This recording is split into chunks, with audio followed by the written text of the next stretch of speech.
ఎవరికైనా నమస్కారం. కుంస శ్రీనివాస్ ఛానల్ స్వాగతం. ఫస్ట్ టైం చూసినప్పుడే సబ్స్క్రైబ్ చేసుకొని బెల్ సింబల్ ప్రెస్ చేయండి. ప్రతిసారి అవసరం లేదు. 1600 వీడియోలు పైన ఉంటాయి. మీ సమస్యకి పరిష్కారం ఖచ్చితంగా మన ఛానల్లో లభిస్తుంది. వీడియో కూడా ఖచ్చితంగా ఉంటుంది. సుప్రీంకోర్టు హైకోర్టు జడ్జిమెంట్ కూడా ఉంటుంది. ఈరోజు చాలా సెన్సాషనల్ అయినటువంటి సంచలనమైనటువంటి ఒక తీర్పు వచ్చింది సుప్రీంకోర్టు నుండి. ఏంటి అంటే మసీదులో జై శ్రీరామ్ అంటే తప్పేంటి అని చెప్పి సుప్రీంకోర్టు ఒక కేసును కొట్టివేసింది. ఏంటి కేసు అంటే కర్ణాటకలోని దక్షిణ కన్నడ జిల్లాల్లో ఒక గ్రామంలోని స్థానికంగా ఉన్న మసీదులోకి ఒక ఇద్దరు కుర్రాళ్ళు వెళ్ళి ఏం చేశారంటే జై శ్రీరామ్ అనేటువంటి నినాదాలు చేశారు.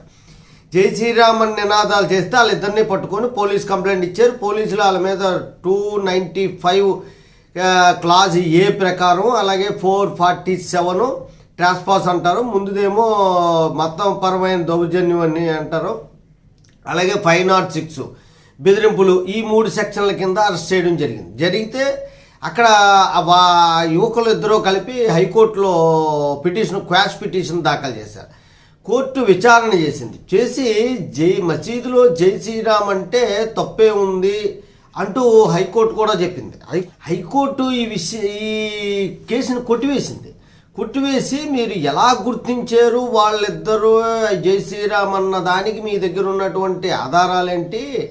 చాలామంది ఉంటారు అక్కడ, హిందూ ముస్లింలే ఉంటారు. ఆ ముస్లింల్లో కూడా ఎవరైనా ఉండొచ్చు కదా జై శ్రీరామ్ అని. అంత మాత్రాన వాళ్ళే అన్నారని మీరు ఎలా నిర్ధారించగలరు అని చెప్పి అనేక ప్రశ్నలు కూడా వేస్తూ ఆ కేసు అనేటువంటిది కొట్టివేసింది, క్వాష్ చేస్తే ఆ మసీదు సంఘం వాళ్ళు ఏం చేశారంటే సుప్రీంకోర్టుకి వెళ్ళారు. సుప్రీంకోర్టు కూడా విచారణ జరిపి హైకోర్టు చెప్తూ ఒక మసీదులోకి వచ్చిన తర్వాత ఎవరిని ఇబ్బంది పెట్టలేదు, కొట్టలేదు, నిందించలేదు, ఇతర మతాల తాలూకా దేవుళ్ళని నిందించలేదు, ఏమీ చేయకుండా జై శ్రీరామ్ అంటే తప్పేంటి అని ఒకే ఒక్క నినాదంతో ఆ సుప్రీంకోర్టు నేరస్తులు అనడానికి ఆస్కారం లేదు. అలాగే 295 సెక్షన్ కానీ అలాగే ట్రాస్పాస్ కానీ ఏది కూడా రాదు.